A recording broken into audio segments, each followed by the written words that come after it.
Welcome to the Whole Person Parenting Podcast. We're here to have honest conversations about how to follow Jesus and parent kids in a whole person way.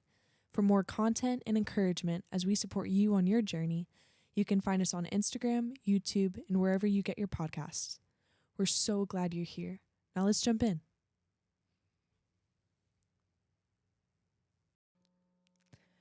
All right. Hello. Welcome back to the Whole Person Parenting Podcast. My name is Presley, and I'm here with my mom, Val, if you would like to call her that, or Valerie, whatever. or Mom. I'll answer to either. Mom? Yeah, Mom. It's fine. Mom's good. I answer to all manner of names. All manner of names. For some reason, it's complicated with my name, even though Val seems very easy. Oh my gosh. The amount of times we've been to Chick-fil-A and they have called her like Foul. Yeah, the same like, thing. What on earth? Every Whose time name is Foul? I know. Every time they're like, can I get a name for the order? And I'm like, Val. Val. And they're like, Val? It's like, Sal? they've never heard this before. I know. It's a mystery name. Yeah. It's so funny. I know. I usually get Preston. I get Preston more than I get anything else. Interesting. More than Presley. I get Preston more than Presley. Weird. Yeah, I'm obviously a girl, and I've never seen a girl named Preston, but I guess maybe they just think I look like a Preston. Maybe. So. Okay. Well, yeah, or Paisley sometimes. But yeah, to be clear, since this is kind of a newer podcast, Presley, Val, or Valerie, and this is the Whole Person Parenting Podcast, and we're glad you're here and joining us. This is episode 4. Yeah, we're 4 deep. 4 deep. Yeah, we're going. We're keeping on. Yeah. Okay. Today we're talking about ghosts. Spooky. It's spooky. It's spooky. Oh my gosh. Yeah. Simon just. Oh. He's fine. Okay. My cat just is wreaking havoc in my bedroom right now. But whatever. It's fine. It's okay. Anyways, we're talking about ghosts. Yeah. We thought it would be fitting, even though we don't celebrate Halloween. We don't celebrate Halloween. But this is our Halloween episode. Yeah.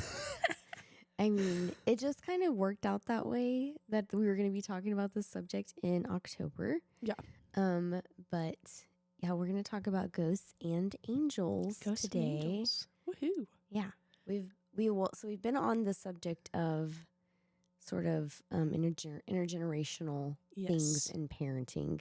Yes. This is, I mean, it's such a nuanced topic. There's so many like different layers of it. Mm-hmm. So this is just another layer. This is another layer. But something I think is going to help and bring like more language and insight and hopefully just like practical application. So it's kind of like it's an abstract concept on one hand, but also I think is going to bring like, practical language to how we think about it.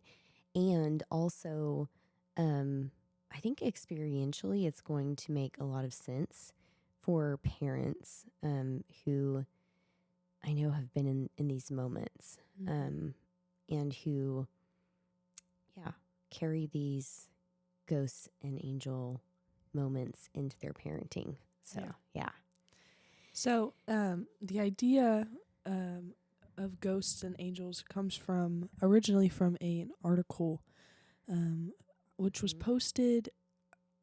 Well, it was published. It was published. Yeah, because there was no posting at the time. Yes. I mean, so this was in the 80s? 70s. 70s. Yeah. Okay. Yeah. Mm-hmm. So it comes from this article called Ghosts in the Nursery, which basically is centered around this study of a baby named Mary and a mother that they call Miss March in the study. And basically they had noticed that, well, actually, Miss March had originally wanted to sign Mary up for adoption. She was 5.5 months old whenever they had first met the pair, the mother and the daughter, and she had wanted to get rid of her baby. She had tried to commit suicide by trying to overdose on aspirin. And so they find this mother-daughter pair, and they decide to try to help them by giving them counseling and trying to figure out what is such a big issue here. And kind of what they noticed was that the baby was very unlike normal babies, very sad, not a lot of joy, wouldn't really turn to the mother whenever it was having, or it was put in stressful or anxious situations. It would kind of just keep to itself. And you saw the same patterns reflected in the mother. The mother was obviously extremely depressed and didn't really know how to help her baby. And something that they mentioned over and over again in the study is that it seemed like she didn't even hear her baby's cries, which is really interesting. And that they were so appalled by the fact, how can she not hear her baby's cries? Mm-hmm.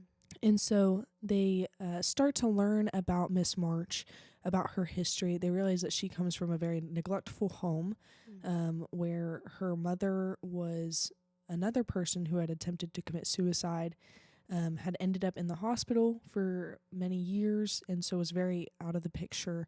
And then they kind of just got passed around to family members. And so they come to this realization that she probably neglects to hear her baby's cries because no one ever heard her cry. And so the first idea of treatment that they start implementing with Miss March is letting her cry, letting her voice be heard by the therapist. And they started noticing really amazing changes in the mother-daughter relationship. She was able to hold her baby close without just out of obligation, but out of actually wanting to, was able to start smiling, and you saw so many obvious changes in the baby, which was so cool. So it's a very interesting study.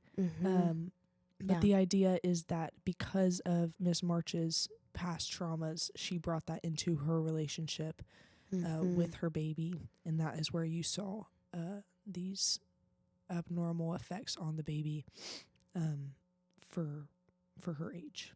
Yeah. Nice. Yeah. So, I think it's so interesting. The idea that one, that they even had the insight to notice that that there was maybe a reason why she wasn't hearing, because I think there's so often a lot of judgment that comes whenever we see parents not responding in ways that we might feel like they should. Or feel obvious. Yeah. Obviously, you would pick up your baby if it's crying. Yes. And so what we might think about that parent would be like, they're a bad parent. You're a bad parent. Yeah. Right. Simple. But instead, they recognize that maybe she's not a bad parent, but maybe she, for one, doesn't know how to parent because she was never herself parented. Right. She's lacking some sort of capacity, or there's something getting in the way of her ability to. And so they recognize this, we cannot offer what was not ourselves, what was not provided. Yes. For us. And so then they started this very concrete provision of the thing that they wanted to see her provide. Yeah. Yeah. And that's we call that a parallel process that happens in relationship, where if you offer someone something, then now they are enabled to be a provider of that thing. Right. Yeah. So yeah, I'm curious, what were your thoughts about this, Press? I think for me, what stood out most was just they mentioned so many times in the study that basically whatever Miss March was doing was mirrored in the face of the baby. That if she looked sad or unhappy, that baby also looked sad and unhappy. And so I think it's really just a testament to how much, or just the extremely intimate relationship of a parent and a child, and that there are things that just surpass anything else. There's a different kind of relationship in comparison to any other relationship, where you can literally feel Mm-hmm. what your child or your parent is feeling, Mm-hmm. in a way that is just transcends any other relationship, Right. I would say. Yeah. Or at least an earthly relationship, Right. a physical relationship. So Yeah. I would say, it really just reveals the importance of recognizing that this is a really special relationship. Yeah. That was probably what stood out to most to me in this Yeah. study. Yeah. And I mean, even people who've cared for children from early ages, but being like a primary caregiver, even if you haven't given birth to them. So like foster adoptive parents, if you're the primary caregiver of that child, you bring your parenting experience into that relationship too. Right. And you are visited by these ghosts in your own parenting. And so what is seen in the, the article and what in the relationship that they're describing, what we see is a response of who is there in the observation, right? They saw with their own eyes, the mother and her expression and the baby and their response to the mother. What is unseen is the ghost of the mother's mother. Yes. And that parenting experience. So it's not just the person of the mother's mother, it is the experience of unresolved, unmet needs of the mother who is there in that moment by the mother who is there in her as like a psychological presence with her. So there are the people and the situation experiences who are present with us, who are not actually physically in the space, but are very present with us and then are being kind of transmitted through the parent-child relationship. And those are who we call the ghosts that come into our parenting. Yeah. And everyone has them. And everyone has them. And everyone has them. Yeah. There's no exception to the rule, unfortunately. Yeah. Because we are all influenced by what was done to us, and therefore what we do to others. Yeah. And so, and there's no perfect, I mean, we've talked about this before, but there's no perfect relationship outside of our relationship with God. Yeah. And, the only other relationships that we have, or the only relationship we have that is as intimate or even more intimate than that parent-child relationship is God, our Heavenly Father. Yeah. And, he is perfect and he has no ghosts. So there's nothing that's being mediated through that relationship that could harm us, or that could not be fully there meeting our needs. But we exist still in this world where we have been parented by earthly parents and caregivers, and so we carry these unresolved emotional experiences or needs that haven't been met in sometimes very significant ways, and then sometimes in maybe not as significant ways, but are still maybe have not been addressed or looked at. Yeah. And so the other side of this is an article that came out in 2005, where it is an additional article talking based off the information from the article published in the 70s, where it's called Angels in the Nursery, which is the same kind of idea, except for that you are also influenced by the really good things that happened in your childhood, and the positive experiences as well. So maybe you can speak to that a bit. Yeah, like those. So we hold these kind of two things at the same time, We just got back from a conference. We did. We went to a professional conference. Preston and I went to a professional conference together. Yay. Yeah. We were spreading the word about our podcast. People knew oh my about gosh, it. yes. Yeah. We had, what was her name? Susan. Hi, Susan. Susan, you're listening. Susan came up to us and was talking about... Thanks for spreading the word. Yeah, she was telling everyone about our podcast. I just thought that was so sweet. Yeah. She also wants you to publish a book. Yeah. She said she's going to be your, marketing person. Yeah. She wants to sell merch. I know. I don't know what that merch would be. I don't know what that would be. It would be like And it's like it would be so like far down the the line. set I have of no our at idea. our house. I don't know. It'd be the set of our house. It'd be a little like model of our house. A little model of us. We have little dolls. Like, I don't know what that could I don't possibly know. be. We're really digressing. Anyways, so at this conference, we talked about being able to hold two things at once. Yeah. Two things that can be true at the same time that seem like in opposition to each other.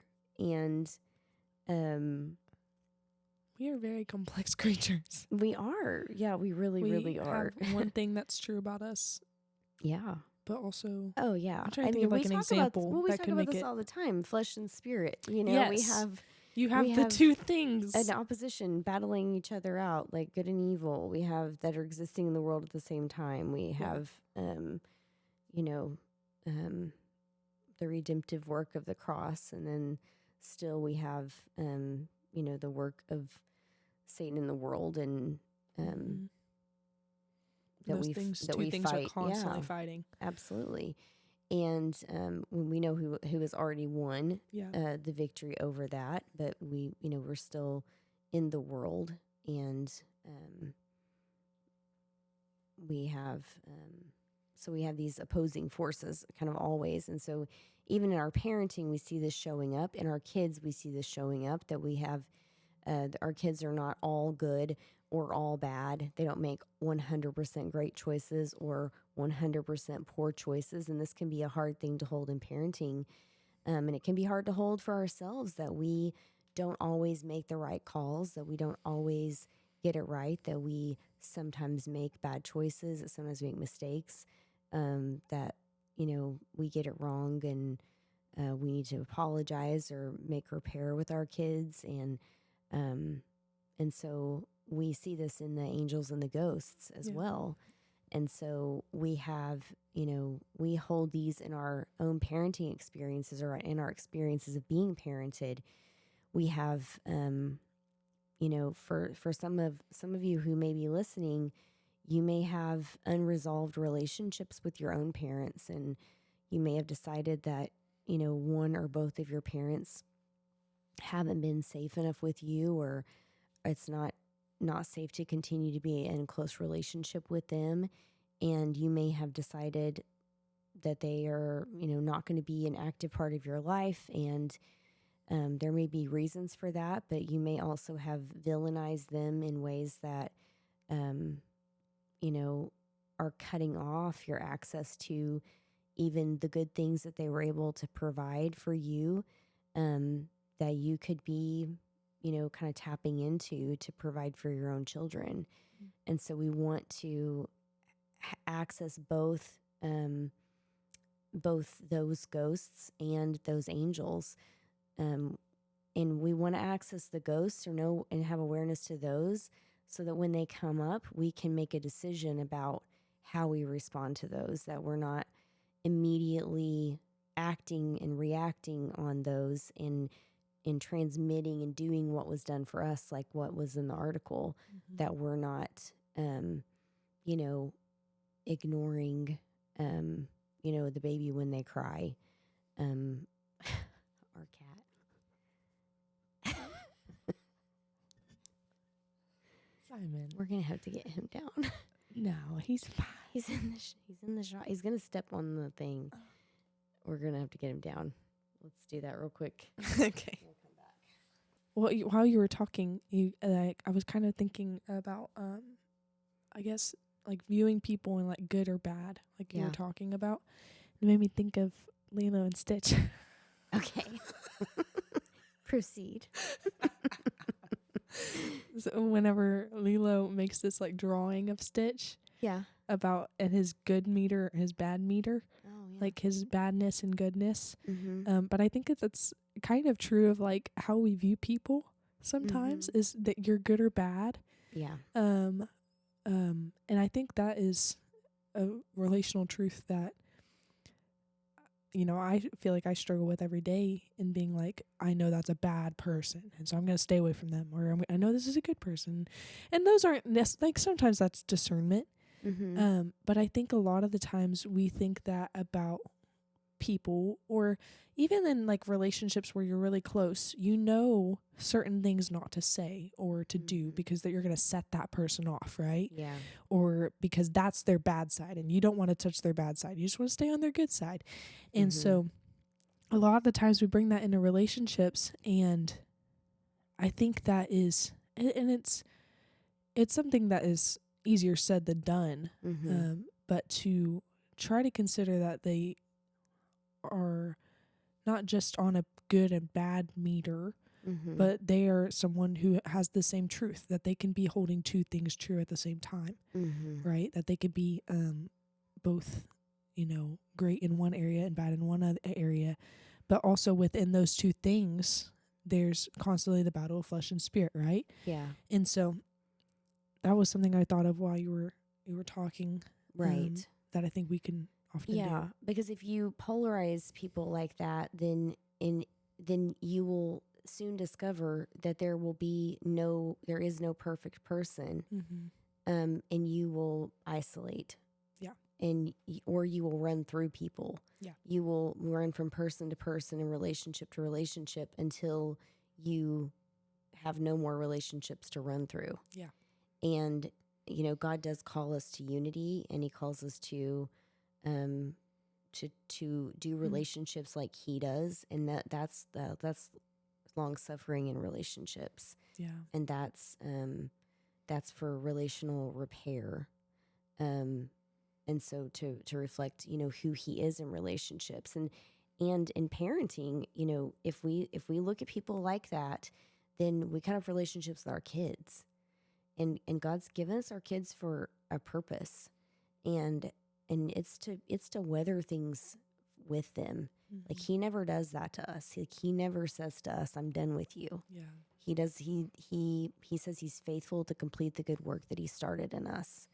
And so, he's a God that says he never leaves us or forsakes us. And so we want to be parents, who have that kind of relational love that sticks with, right? So we want to submit those ghosts to the Lord. And that's where, in psychology, we would say, okay, we're going to just reflect on this, and we're going to, in our own strength and in our own, skill sets, we're going to find a way to override this, this reactive way of being, toward my child. And I'm going to do the better option, right? So instead of, ignoring them, I'm going to nurture them. And I'm going to receive nurturance from these other people. And that's how that's going to be enacted in me. And yes, that is good. And that's true. And that's not untrue and not unhelpful. And I've seen that happen in therapies and how that's possible. But I also believe that as Christians, that we can call on the Lord in those moments, and we can say, I need also your help, the presence of the Holy Spirit and empowerment in these moments to do what I cannot do in my own strength. Yeah, as you were talking, I was kind of reminded of this scripture, which is found in Isaiah 41, starting in verse 8, and it says, "But you, Israel, my servant, Jacob, whom I have chosen, the offspring of Abraham, my friend, you whom I took from the ends of the earth and called from its furthest corners, saying to you, you are my servant. I have chosen you and not cast you off. Fear not, for I am with you. Be not dismayed, for I am your God. I will strengthen you, I will help you, and I will uphold you with my righteous right hand." In some other versions it says, I've chosen you and I will not throw you away, which I think is kind of what we were talking about. And oftentimes we can as humans throw people away based on if they're good or bad, or what we think of them, or our perception, or also even throw ourselves away. Yeah. Based on our own perception of of what we're doing, if we consider it good or bad. So that kind of reminded me. But the good news is that God's character doesn't do that. Yeah. When he chooses us and he doesn't throw us away. Yeah. But he holds us close and upholds us with his right hand. And so, Yeah. So yeah, I think in that it's like we can look at what are the parts of us that aren't healed or completely, that are being redeemed or not completely redeemed yet, or that are not fully sanctified in this life or submitted, right? And we can submit them. We can choose to submit them to the Lord versus ignoring them simply because they're not, where we want them to be, or because we don't know how to change them, right? Because we don't have to change them in our own strength. We can say, I don't know how to do this. We can get help. Yeah. We can ask and for the Lord help. says that our weaknesses are actually his strengths. Right. He's made strong in our weakness. He is made strong in our weakness. And so we can consider our weaknesses like a fault. Or failure. Kind of consider that a part of our identity. Is like, well, I'm just bad at that. Or and then I think what you're saying is so true too, that we just kind of push it aside and ignore it. Like, don't address it, don't give it to the Lord, don't get help for it, don't talk about it just to try anyone. to forget that it was there in the first place. Yeah. That it ever happened. That we move past it. Yeah. If we, are angry or harsh toward our kids, or we're dismissive of them or their feelings, or we're not available in the ways that we should be or they need us to be, we don't do for them what they're needing, and maybe we feel like a failure in those moments, but it's so uncomfortable to feel like that we don't revisit it and notice, what's going on, or maybe aren't open to other people's feedback around those things, or don't even have the kind of community that could say, hey, what's going on there, don't have the kind of relationships. And I think that's part of the process of being sanctified, like we're talking about, is embracing the uncomfortable. Yeah. Because, I mean, that's what Jesus did. Like, he put himself in uncomfortable places because that's where he knew the Lord had called him, where his Father had called him. Yeah. I mean, even if you think about him before going on the cross, he's pleading that this cup would be taken from him. Right. Wanting something different, wanting to live. Yeah, like his fleshly side, or his not flesh. I shouldn't say that. Like in this earthly human form. Yeah. So I guess flesh, but not in the way that we would have flesh. Yes, but in his earthly human form, in the way that he experienced, pain and suffering the way that humans do, just by being human. Yeah. He didn't want to have to endure the pain of the cross, and but in that uncomfortable place, he was like formed even to be holy, and then be the savior of all of us, right? And so we, in following Jesus' example, must embrace the uncomfortable in order to fully grow, because like living with the Lord is so good, but it's actually some of the hardest things you'll ever do is living with him and addressing those ghosts and angels that are affecting every part of our life, especially with I don't have any children, but with children, the parent-child relationship. Yeah. So we've kind of talked through the psychological aspect of this idea of angels and ghosts and how to follow Jesus in this. So maybe we could kind of walk through some practicals. Yeah. So practically speaking, I think it can be very helpful to identify what are those sort of ghosts moments for you as a parent. Um, they are, they might be the moments whenever it feels like you um, sort of check out with your children.